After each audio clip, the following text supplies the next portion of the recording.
여러분, 한 나라가 분단이 된다는 것은 정말 가슴 아픈 일이지요. 독일도 2차 대전 후에 동독과 서독으로 분단되지 않았습니까? 그러나 우리가 잘 알다시피 1989년도에 분단의 상징이던 이 베를린 장벽이 무너지면서 독일이 재통일되는 기쁨을 누리지 않았습니까? 지구상에 유일하게 분단 국가로 남아있는 것이 대한민국이죠. 여러분 다 아시죠? 휴전선을 근거로 해서 남과 북이 이렇게 나누어져 있는데 정말 안타깝지요. 앞으로 우리나라도 통일을 이루어서 민족 전체가 그 기쁨을, 통일의 기쁨을 누릴 수 있기를 기대해 봅니다. 이스라엘 역사를 보면요, 솔로몬 왕까지는 통일 왕국을 이루었어요. 우리가 잘 알죠, 그죠? 그런데 이제 르호보암 왕에게 딱 가면서 나라가 남왕국 유다와 북왕국 이스라엘로 쫙 갈라져 버리게 됩니다. 정말 가슴 아픈 일이라고 할 수가 있죠. 그래서 이 남유다 왕국은 르호보암, 이 솔로몬의 아들이 계속 통치를 하지요. 여기죠. 그러나 북왕국 이스라엘은 누가 통치하느냐 하면은 여로보암이 초대 왕이 돼 가지고 이제 통치를 하게 됩니다. 오늘 본문에는요, 이 통일 왕국이 갈라졌던 사건이 여기에 기록이 되어 있습니다. 어떻게 나라가 분열이 됐는지 그 과정, 그 프로세스에 대해서 제가 간단하게 좀 말씀을 드리겠습니다. 오늘 본문에 나와 있지만 제가 다시 좀 설명을 하면은 열지파의 대표와 여로보암이 이 르호보암 왕에게 요청을 했습니다. 그때 이 르호보암 왕은 내가 3일 뒤에 대답을 해주겠다. 그리고는 유보를 했습니다. 그리고 이제 3일 뒤에 드디어 르호보암 왕과 이 열지파 대표들과 만나게 됩니다. 물론 그 대표 중에 대변자가 누구냐면은 이 여로보암이었어요. 그런데 이제 이 여로보암은 이름이 이게 너무 비슷해가지고 자꾸 헷갈리는데요. 르호보암은 사람들의 그 신하들의 의견을 들어봤거든요. 노인들도 들어보고 젊은 자기 친구들 의견도 들어보고 했는데 누구의 의견을 따르느냐 하면은 노인들의 그 경험이 많고 경륜이 뛰어난 그런 노인들의 그 자문을 무시해버리고 젊은이들의 그 자기 동년배들이죠. 이 신진 정치 세력의 자문을 따르게 됩니다. 그게 뭐였느냐 하면 이거예요. 14절에 보면요, 어린 사람들의 자문을 따라, 여기 어린 사람들이라고 했지만은 자기 친구들을 얘기하는 겁니다. 제가 지난주에도 말씀드렸지만 르호보암이 41세의 왕의 자리에 올랐기 때문에 친구들이면 한 40대라고 볼 수가 있습니다. 그들에게 말하여 이르되, 여기서 그들이라는 것은 여로보암과 열지파의 대표들을 얘기하는 겁니다. 내 아버지는 너희의 멍에를 무겁게 하였으나 나는 너희의 멍에를 더욱 무겁게 하겠다. 그러니까 열지파가 우리 멍에가 무거우니까 좀 벗겨달라고 그랬단 말이죠. 그런데 르호보암은 어떻게 하느냐 하면은 너희의 멍에를 더욱 무겁게 하겠다. 내 아버지는 채찍으로 너희를 징계하였으나 나는 정갈 채찍으로 너희를 징치하겠다. 이렇게 얘기를. 그러니까 포악한 정책을 발표를 하게 되는 겁니다. 그러니까 이 열지파의 의견을 수용하지 않는 거잖아요. 그죠? 거부한 거잖아요. 그러니까 열지파가 어떻게 합니까? 야, 우리 이제 더 이상 다윗의 왕과하고는 관계가 없다. 우리 이제 결별하겠다. 그래서 결별해버리는 거예요. 이 르호보암이 또 어떤 일을 하게 되느냐 하면은요, 역군의 감독인 아도람이라는 사람이 있는데 이 사람은요, 건축을 지휘했기 때문에 백성들한테 아주 이 인상이 안 좋았어요.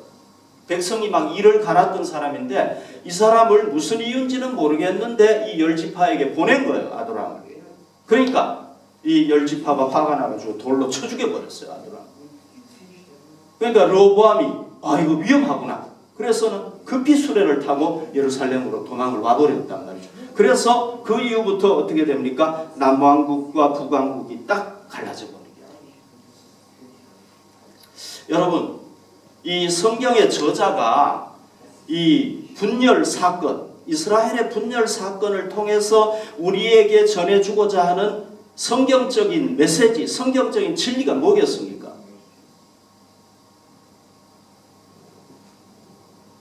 15절에 이게 나타나고 있죠. 자, 15절을 봅시다. 왕이 이같이 백성의 말을 듣지 아니하였으니 이 일은 여호와께로 말미암아 난 것이라. 여호와께서 전에 실로 사람 아히야로 느밧의 아들 여로보암에게 하신 말씀을 이루게 하심이었더라. 그러니까 핵심은 뭐냐면은요, 이 지금 나라가 딱 분열된 게 뭐냐면 하나님께서 전에 아히야 선지자를 통해서 그렇게 될 것이라고 예언을 했는데 하나님의 예언대로 딱 이루어졌다는 것입니다. 그런 얘기죠, 그죠? 아히야로 느밧의 아들 여로보암에게 예언하신 말씀이 딱 성취됐다는 겁니다. 자, 이 설명을 통해서 이 설명을 통해서 성경 저자가 뭘 얘기하려고 하는 겁니까? 두 가지죠. 첫 번째는 뭡니까? 인간이 통치하는 이 인간 역사 배후에 누가 있다는 겁니까? 하나님이 계신다는 거예요. 그분이 진짜 역사의 통치자라는 거예요. 역사의 참된 통치자가 누구냐? 사람들인 것 같은데 아니라는 거예요. 하나님이라는 거예요. 그 하나님이 뜻과 섭리 가운데 사람들이 이끌어가는 것 같지만은 누가 역사를 이끌어가느냐? 하나님께서 그분의 뜻대로 섭리대로 이끌어가신다는 거예요. 여러분, 이게 잘 나타난 사건이 있는데요. 출애굽기 17장 11절에 보면요, 모세가 손을 들면 이스라엘이 이기고 손을 내리면 아말렉이 이겼다, 이런 얘기가 나오잖아요. 여기 보십시오. 이스라엘 백성들이 출애굽해가지고 이제 가나안으로 가는데요, 아말렉이 선제 공격을 한 거예요. 억울하게, 이스라엘이 억울하게. 그러니까 이스라엘이 여호수아를 선두로 해서 이제 전쟁을 하고 있단 말이죠. 여기서 모세가 산에 올라가가지고 손을 들었어요. 그러면서 하나님께 기도했겠죠. 하나님 승리하게 해주십시오. 그때 하나님께서 도와주셔가지고 이스라엘 백성들이 막 승리하는 거예요.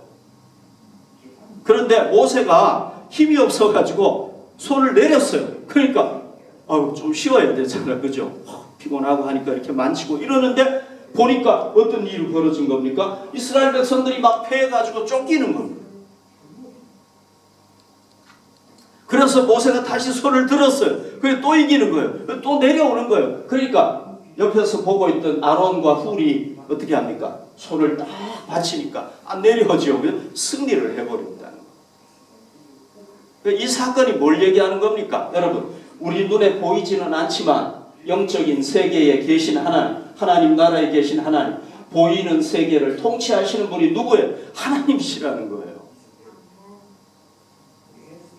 하나님의 섭리와 뜻대로 이 역사가 움직여간다는 것입니다. 아멘.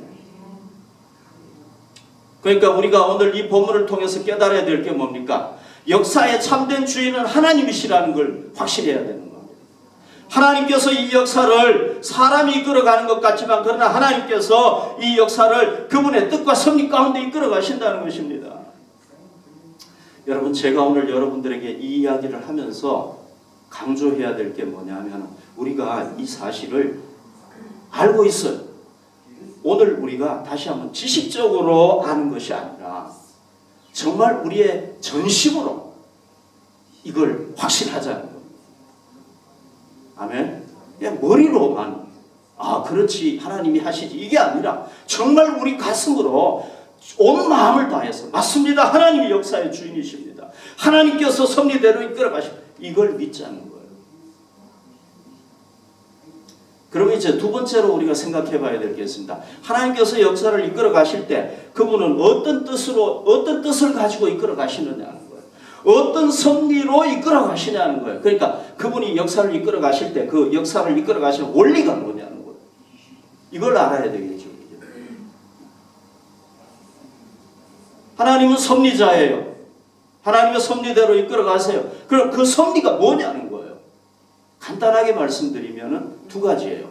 첫 번째는 하나님이 역사의 주인이라는 것을 인정하고, 참된 주인은 하나님이시다, 그걸 인정하고 그분의 말씀이 진리라는 것, 참이라는 걸 믿고 그 말씀에 순종하는 사람, 그러니까 의롭고 경건하고 겸손한 사람을 얘기하는 거예요. 이 사람은 하나님께서 어떻게 하시느냐 하면은요, 높여주세요. 역사 속에서 다 높여주시고 하나님이 복을 주세요. 그러나 하나님이 역사의 주인이라는 것을 인정하지 않고, 뭐 하나님이 역사의 주인이야, 사람이 주인이지, 뭐 하나님의 말씀, 에이 그 무슨 소용이 있어, 그렇게 하고 하나님의 말씀을 거부하고 교만해가지고 자기의 욕망대로 내가 나라를 넓히고 싶으면 넓혀야지, 내가 힘이 있으면 강해야지, 응? 권력을 사용해야지, 이러면서 이 교만하고 자기 욕망대로 살아가는 악하고 그 교만한 사람들은 하나님께서 어떻게 합니까? 높은 자리에 있더라도 낮추시는 거예요. 그리고 심판해 버리시는 거예요. 심판. 자, 하나님께서 이 역사를 이끌어 가실 때요, 절대 악한 의도를 가지고 이끌어 가시지 않는다. 하나님 선한 의도를 가지고 이끌어 가시.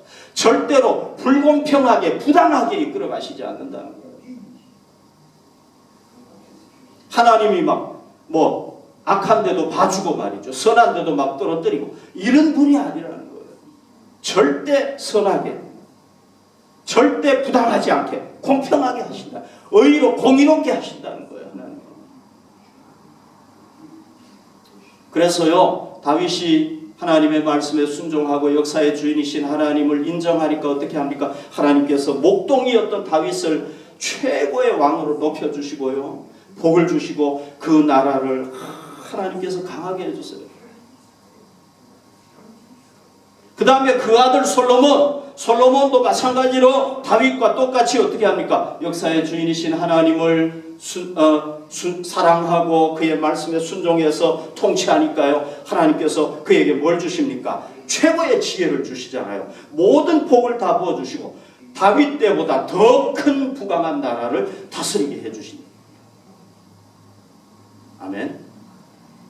그런데 안타까운 게 뭡니까? 솔로몬이 노년에 하나님 버리고 교만해가지고 자기 욕망대로 우상을 섬기고 마음대로 한단 말이죠. 그러니까 어떻게 합니까? 하나님께서 심판하시잖아요. 내가 너의 나라를 빼앗아버리겠다. 공평하시죠, 그죠, 하나님? 그러면은 그 아들 르호보암은 어떤가 한번 보십시다. 아들 르호보암. 자, 여기 여러분 한번 보십시오. 아까 전에 우리가 본 15절인데요. 왕이 이같이 백성의 말을 듣지 아니하였으니, 이건 뭐냐면은 10지파가 멍에를 좀 가볍게 해달라 요청했단 말이죠. 그런데 르호보암이 나는 더 강력하게 너희들을 징치할 거야, 더 포갑적으로 할 거야, 이렇게 얘기했단 말이죠. 그러면 그래가지고 나라가 딱 갈라졌는데 이게 누구로부터 온 거냐? 여기 보십시오. 이 일은 여호와께로 말미암아 난 것이다. 하나님으로부터 기인했다는 거예요. 그렇죠, 그죠? 이 말씀 보면은 그 다음에 또 뭐라고 그랬습니까? 여호와께서 전에 실로 사람 아히야로 느바세 아들 여로보암에게 하신 말씀을 이루게 하시리라. 그러니까 하나님께서 벌써 예언했기 때문에 그 예언을 이루기 위해서 분담시키겠다고 했기 때문에 그게 성취됐다는 거예요. 자, 그러면은 여러분 이 말씀을 딱 보면은 뭐가 어떻게 느껴집니까? 하나님께서 각본을 딱 짜놓으시고, 내가 솔로몬이 범죄했기 때문에 내가 심판해가지고 나라를 나누겠다, 나라를 빼앗겠다, 딱 각본을 짰잖아, 그죠? 그 다음에 르호보암이 딱 왕이 되니까 어떻게 합니까?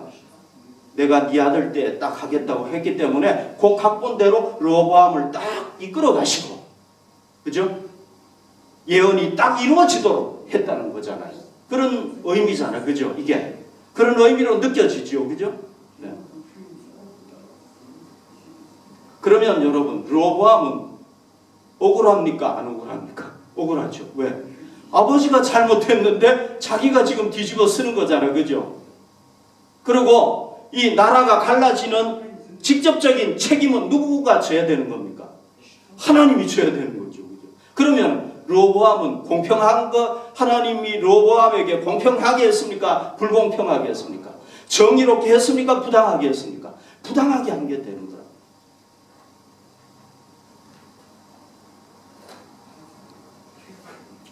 자, 여러분, 우리가 이 15절을 그런 시각으로 봐야 되느냐 하는 거예요. 저자가 정말로 이걸 그런 의도로 썼겠느냐 하는 거예요. 우리가요, 실제 사건 속으로 들어가 보면은요, 정반대의 의미를 발견할 수 있어요. 그게 아니에요. 하나님이 막 몰아넣어가지고, 너 내가 예언했기 때문에 너는 그렇게 해야 돼 하고, 이렇게 하고, 뭡니까? 부당하게 그렇게 한 게 아니라는 거예요.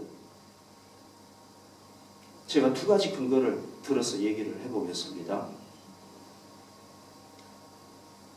자, 이 르호보암이요, 하나님께서 아히야 선지자를 통해서 여로보암에게 나라를 찢어서 주겠다는 예언을 했고, 그런데 그가 쿠데타를 일으켜가지고 일으켰다가 애국으로 도피를 했잖아, 그죠? 그리고 다시 돌아왔단 말이죠. 그리고 그 자식 때에 나라가 나누어질 거다라고 했던 것을 이 르호보암이 알았을까요? 몰랐을까요? 모를 리가 없겠죠, 그죠? 다 얘기했겠죠, 솔로몬이. 그 사건이 일어난 사건이잖아요, 벌써. 솔로몬이 얘기 안 했겠습니까? 야, 하나님께서 너에 대해 나눌 거라고 얘기했어. 어쩌면은 뭐 우리가 모르지만 죽으면서 야, 아들아 미안하다, 나 때문에 뭐 이랬을 수도 있잖아요, 그죠? 다 알았을 거란 말이죠. 몰랐을 리가 없어요. 그 다음에 이거 보십시오. 열왕기상 12장 4절. 왕의 아버지가 우리의 멍에를 무겁게 하였으나 왕은 이제 왕의 아버지가 우리에게 시킨 고역과 매운 무거운 멍에를 가볍게 하소서. 그리하면 우리가 왕을 섬기겠나이다. 그러니까 이게 뭡니까? 당신이 우리의 멍에를 가볍게 하면 우리가 섬기지만은 열지파가 얘기하는 겁니다. 만약에 그렇게 안 하면 우리는 당신을 안 섬기겠습니다. 그러면 이걸 통해서 뭘 짐작할 수가 있습니까? 와, 잘못하면 나라가 나누어지겠구나, 내 결정에 따라서. 짐작할 수 있죠, 그죠? 이거 짐작 못하면 왕이 아니죠. 그럼에도 불구하고 르호보암은 뭘 선택합니까? 여기 보십시오. 노인들이요, 이 사람들은 솔로몬 때 섬겼던 정말 경험이 많은 사람들이에요. 왕이시여, 충언을 했어요. 충심이 담긴 그 조언을 했어요. 왕이시여, 제발 백성들의 말을 들어주고 그들을 섬기십시오. 그러면은 그들이 당신을 섬길 겁니다. 충언을 했어요. 그러나 이 르호보암 왕은 아니야, 고개를 팍 돌려버렸어요. 그리고 젊은 친구들이 얘기했어요. 야, 네가 새로운 왕이 됐지 않니? 너가 뭐 아버지보다 못한 게 뭐 있어? 그러니까 너는 더 강력한 군주로서 하겠다고 해라. 그래가지고 누구를 따라버립니까? 이게 자기 욕망에 딱 맞는 거예요. 그래서 얘들 딱 따라버린 거예요. 젊은 친구들, 자기 친구들 따라. 제가 지난주에도 말씀드렸습니다만 이 르호보암이 제일 문제가 된 게 뭐냐면은요, 이런 일이 있었으면은 하나님께서 세우신 왕으로서 하나님께 물어봐야 되잖아요. 제일 먼저 안 물어봤어요. 전혀 하나님하고는 관계없었어요. 결정을 해버렸다. 백성들의 아픔도 전혀 생각하지 않고 그냥 오직 한 가지면 자기 욕망, 권력에 대한 욕망에 미쳐가지고 결정을 해버렸다. 자, 여러분, 열왕기상 2장 36절에 보면 이런 얘기가 나와요. 솔로몬이 왕이 됐을 때요, 시므이라는 사람이 나와요. 이 시므이는요, 다윗에게 좀 못되게 했던 사람이에요. 그래서 솔로몬이 뭐라고 얘기를 했냐면, 야, 시므이, 너 이제 예루살렘에 들어와서 살아. 여기에 거주하면서 너 여기서 만약에 나가게 되면은 너는 죽어. 그랬단 말이에요. 아시잖아요. 그죠? 그 사건. 3년 동안 잘 지켰어요. 그러다가 3년이 딱 지났을 때 그냥 흐릿해져 버린 거예요. 그게 아이 뭐 죽겠나. 그렇게 하고 예루살렘을 벗어나 버린 거예요. 잘못한 거예요, 안 한 거예요? 솔로몬은 그냥 선포만 한 거예요. 너 그렇게 하면 죽어. 그런데 자기가 죽을 일 했어요, 안 했어요? 한 거잖아요. 그죠? 그러니까 솔로몬이 너 죽어야 돼. 처형 딱 시켜버려. 그러니까 로보암도 마찬가지인 거예요. 하나님은 미래에 일어날 것을 예언을 했는데 물론 씨앗은 솔로몬이 씨앗을 뿌린 거죠. 나라가 분열될 수 있는 씨앗을 뿌렸지만 그러나 만약에 로보암이 실행하지 않았으면 그 끝나버리는 거란 말이죠. 그런데 자기가 어떻게 합니까? 이런 거에도 불구하고 시행을 했단 말이죠. 그러니까 누구 잘못이 누구 책임이에요? 자기가 직접적인 책임이고 자기 회피할 수가 없단 말이죠. 만약에 하나님이 직접 책임이다 라고 주장을 하려면 한 가지 조건이 충족되면 돼요. 그건 뭐냐? 로보암이 로봇이면 가는 거예요. 그렇죠, 그죠? 로봇은 시키는 대로 하니까. 근데 로보암은 로봇가 아니란 말이죠. 맞죠, 그죠? 그러니까 자기 책임인 거예요. 그 다음에 두 번째 근거가 있는데요. 우리가 이 르호보암, 솔로몬과 르호보암 사건을 볼 때요. 어디서부터 봐야 되느냐면 다윗부터 봐야 되는 거예요. 다윗부터. 다윗하고 연결해서 봐야 된다는 겁니다. 보세요. 다윗이 하나님 마음에 들도록 정말 그래도 바세바 사건 외에는 일생 하나님을 신실하게 섬기니까 하나님께서 다윗 너 정말 내 마음에 드는 사람이야. 너 정말 잘해. 야, 너 보면은 나 너무 기뻐. 그랬단 말이죠. 다윗을 하나님이 너무 좋아하시는 거예요. 그런데 그 아들 솔로몬이 왕이 됐는데 보니까 솔로몬도 또 막 열정적인 거예요. 하나님 섬기고. 그런데 이게 어떻게 합니까? 다윗하고 다른 점이 뭐예요? 노년에 딱 가니까 막 각종 우상을 섬기고 막 난장판인 거예요. 이게 막. 하나님 제대로 안 섬기는 거예요. 아니 하나님 그렇게 열정적으로 섬길 때는 언제고 말이죠. 완전히 정반대 길을 가버리는 거예요. 그러면은 여러분은 어떻게 해야 되는 거예요? 이런 우상 숭배자는 하나님께서 어떻게 합니까? 자기 당대의 왕자리를 뺏어버리든지 사울 왕처럼 뺏어버려야 되잖아요. 그죠? 성경에 보면은요. 아니면은 2대, 3대까지는 봐줬어요. 그런데 3대가 안 넘어가요. 하나님께서 몰살시켜버려요. 그러면 솔로몬도 어떻게 해야 되는 겁니까? 자기 당대에 이거 뺏어버리든지 아니면 아들 때에 뺏어버려야 되잖아. 그죠? 그렇죠. 그죠? 그런데요. 여러분 보십시오. 열왕기상 11장 12절 13절 보면 그러나 내 아버지 다윗 때문에 내가 다윗 때문에 솔로몬에게 은혜를 베푼다는 거예요. 솔로몬 너는 나라를 빼앗겨야 될 놈인데 내가 다윗 때문에 너의 아버지 때문에 은혜를 베푼다는 거예요. 그게 뭐예요? 내 세대에는 이 일을 행하지 아니하고 내 아들의 손에서 빼앗겠다. 그러니까 당장 뺏어야 되는 거예요. 이게 뭐예요? 네 아들의 손에서 빼앗겠다는 건 뭐예요? 너한테서 뺏어야 되지만 네 아들한테 뺏겠다는 거예요. 그래서 솔로몬에게 은혜를 베푸신 거잖아. 그죠? 네. 누구 때문에? 다윗 때문에.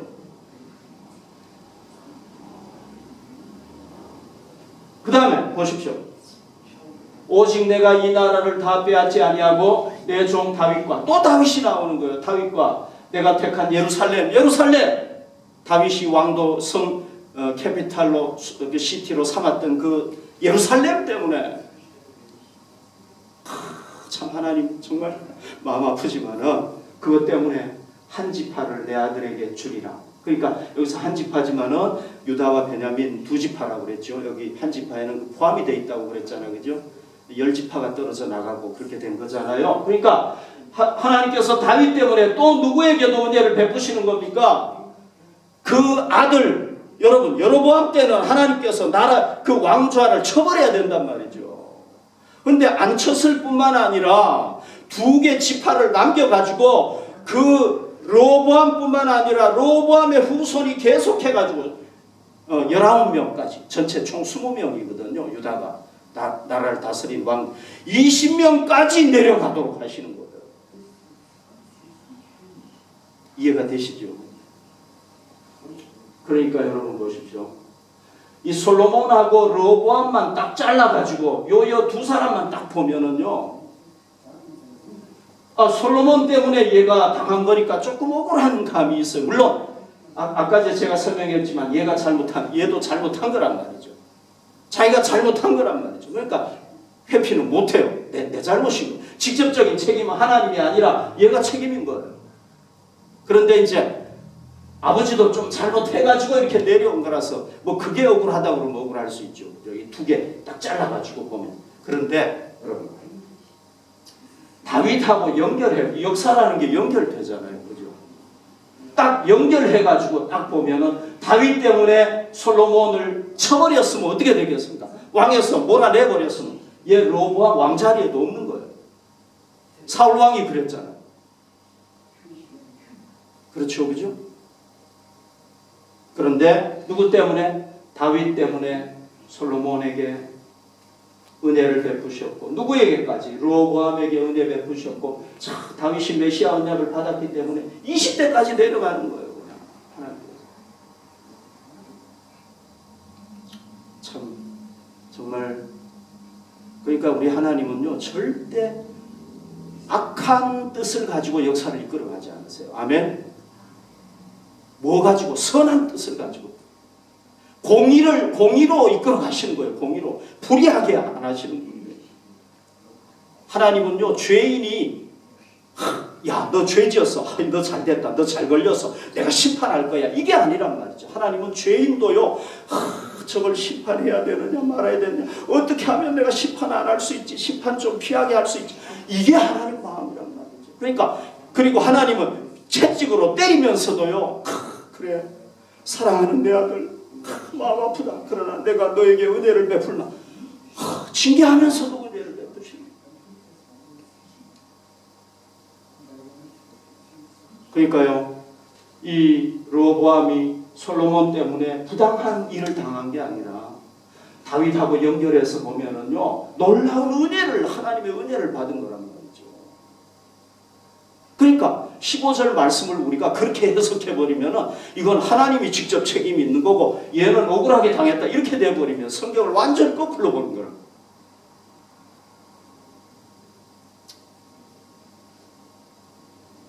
그러니까 우리 하나님은요, 공의와 사랑과 은혜로 역사를 이끌어가십니다.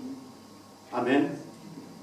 자, 여러분, 우리가 이 개인의 역사뿐만 아니라 이 인류의 역사도 그렇게 이끌어가시는 이 좋으신 하나님 뜻대로 살아야 되겠죠. 그죠? 아멘. 우리 가정생활, 사회생활, 직장, 학업 다 누구 섭리대로 따라야 되겠습니까? 하나님의 섭리대로 우리가 다 따라가야 되겠죠. 아멘. 놀라운 게 뭔지 아세요? 놀라운 거는요, 예수님께서는요, 인류의 최후 종말과 그 뒤의 심판, 그리고 예수님의 재림까지 벌써 이 설계도를 쫙 알려주셨다는 거예요. 벌써 우리한테. 우리가 궁금해할 것 같으니까 쫙 다 알려줘. 예수님만이 알려줄 수 있는 거예요. 아무도 못 알려주는 거예요. 그거는 소크라테스가 아무리 위대해도 못 알려주는 거예요. 최후 종말 전에 일어날 최후 종말, 우주의 최후 종말 전에 일어날 일들을요, 계시록에 요한에게 계시해가지고 쫙 알려줬는데요. 어떻게 알려줬느냐 하면은요, 이렇게 알려줬어요. 최후 종말 전에 재난이 있다는 거예요. 근데 세 가지 큰 재난이 있게 되는데요. 첫 번째는 인재앙이다. 7단계로 나누어진 인재앙이다. 그 다음에 이제 점점 더 심한 재앙이 닥쳐오는데 그게 뭐냐 하면은 7 나팔 재앙으로 재앙이 갈 것이다. 그 다음에 완전히 지구 역사가 끝나는 재앙이 있는데 그게 뭡니까? 대접재앙, 7 대접재앙. 이렇게 진행이 된다 하고 주님께서 다 보여주셨다. 그러면 우리가 이것도 한번 생각해 봅시다. 예수님께서요, 이렇게 각본을 딱 짜놓고 인류 역사를 이렇게 쫙 몰아가시는 걸까요? 어떻게 생각하십니까? 예수님이 각본 벌써 다 짜졌잖아요. 그죠? 그러니까 그대로 각본대로 쫙 이끌어 가시는 것일까요? 저는 그렇게 생각 안 해요. 어떻게 생각하느냐 보십시오. 노아 심판 때를 보십시다. 하나님께서 온 인류를 물로 심판하시잖아요. 왜 심판하십니까? 인간이 너무 죄를 많이 지으니까 하나님께서 심판을 결정하시잖아요. 만약에 인간들이 죄 안 지었으면 하나님 심판 안 하시죠. 그리고 하나님은 미리 아시기 때문에 누구에게 벌써 알려준 겁니까? 몇백 년 전에 벌써 노아에게 알려준 거예요. 야 노아야, 이 땅이 너무 죄가 많으니까 내가 심판하지 않을 수 없다. 나도 안 하려고 노력하는데 안 돼. 너는 방주를 만들어라. 그죠? 그래가지고 어떻게 합니까? 온 인류가 물로 심판을 받았어요. 하나님은 아시기 때문에 노아에게 미리 알려준 거예요. 소돔 고모라 유황불 심판도 마찬가지예요. 보십시오. 잘 안 보이네요. 여기 지금 롯의 아내는 소금 기둥이 되고요. 여기 롯이고 두 딸하고 이렇게 지금 나오는데 하늘에서 막 유황이 내려가지고 이 악한 소돔 고모라를 멸망시키잖아요. 하나님이 왜 멸망시켰습니까? 이 사람들이 너무 악하니까 멸망시키고 하늘에서 막 불을 내려가지고 여러분 종말에는 이렇게 불심판이라고 그러잖아요. 다 태워버리는 거예요. 없어져 버리는 거예요. 자, 이런 심판이 오는데요. 왜 심판하신 겁니까? 소돔 고모라 사람들이 워낙 악하니까. 여러분 다른 도시들은 괜찮았잖아요. 여기 너무 악하니까 심판해버리잖아요. 그런데 하나님께서는 요거는 짧은 기간이죠. 뭐 몇백 년은 아니죠. 그죠? 한 도시니까. 인류 전체가 아니니까. 미리 누구에게? 롯에게 알려주는 거예요. 야, 너희 가족들은 내가 다 봐줄 테니까 너 아는 사람 다 얘기해봐줘. 도망쳐. 그런데 요 세 명밖에 도망을 못 치었죠. 한 명은 도망치다가 이렇게 돼버렸으니까. 미리 알려주신 거란 말이죠. 하나님 다 하시니까. 우리는 몰라요. 우리는 어떻게 될지 몰라요. 우리는 뭐 1분 앞도 모르잖아요. 하나님 다 아신단 말이에요. 아시고 알려주시는 거예요. 그러면 최후 종말이 오기 전에 여러분 우리는 이제 어디에 들어섰다고 볼 수 있습니까? 예수님이 이런 일이 있으면 재난이 시작됐다는 걸 알아라 그랬기 때문에 우리는 인재앙에 들어섰다고 볼 수가 있어요. 제가 계시록을 여러 번 보면서 예수님의 그 말씀도 보면서 제가 생각하는 거예요. 뭐 여러분들은 생각이 다를 수 있겠죠. 저는 이미 인재앙이 시작이 됐다. 우리는 인재앙에 들어섰다. 그럼 이제 앞으로 어디를 향해서 갈 거냐? 나팔재앙으로 가는데요. 나팔재앙은 뭐냐면 첫 번째부터 네 번째 나팔재앙이 보면은 자연계가 이 재앙을 당하는 거예요. 막 물고기들이 죽고. 근데 지금 그런 징조들이 벌써 나타났잖아요. 근데 그게 나팔재앙에 가면은 3분의 1 정도, 딱 3분의 1이 아니라 아무튼 3분의 1 정도, 절반 안 되는 그런 자연계가 재앙을 당한다. 그러니까 저는 나팔재앙으로 지금 진행하고 있는 것이다. 이렇게 봐요. 자, 이 최후 종말로 갈수록요, 예수님께서 얘기하신 걸 보면 어떤 일이 있느냐 하면은요, 우리 기독교인들이 박해를 당하게 돼요. 그 다음에 모든 민족들로부터 미움을 당하게 된다. 그랬어요.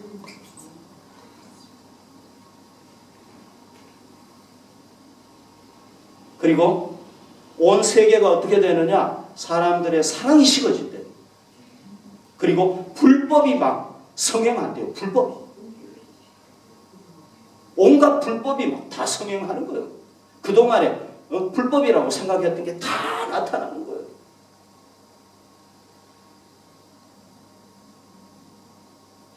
왜 그렇게 되느냐? 왜 그런 일이 일어나느냐 하면은요, 바울이 벌써 예언했어요. 디모데후서 3장 1절에서 5절에 보면 왜 그러냐 하면은요, 사람들이 누구를 사랑하게 되느냐 하면은 자기를 사랑하고 돈을 사랑하게 되기 때문에. 그 다음에 사람들이 감사를 상실하고요, 거룩함을 상실해버린대요. 그러니까, 그리고 선을 안 좋아해요. 선행하는 거 안 좋아해요. 최고의 목표가 뭐냐 하면은요, 최고의 목표. 사람이 사는데 최고의 가치관, 최고의 목표가 뭐냐? 쾌락이에요. 쾌락. 쾌락을 즐기는 거를 쾌락을 사랑하기를 하나님 사랑하는 것보다 더한다는 거예요, 여러분. 그러면 쾌락이 신이 된다는 거예요. 그러니까 쾌락을 위해서, 성적인 걸 위해서 사람도 죽일 수 있는 거예요. 다 벌써 예언을 했어요, 바울이. 무섭죠, 그죠?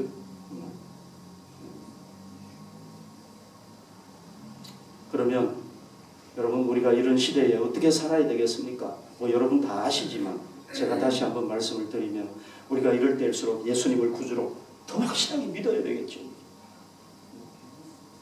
그 다음에 세상의 가치관 따라가면 안 되는 거예요. 세상이 쾌락을 추구한다고 해서 우리도 쾌락을 추구하면 안 되는 거예요. 우리는 뭘 따라야 됩니까? 성경 말씀 따라야 돼요. 또 우리가 영적으로 항상 깨어 있으면서 예수님 언제 재림하시더라 또 맞이할 수 있도록 우리가 해야 되겠죠. 그죠? 자, 예수님께서 벌써 우리에게 다 알려주셨어요. 청사진 다 보여주셨는데 우리가 르호보암처럼 거부해버리면 누구 책임이에요? 자기 책임. 아멘.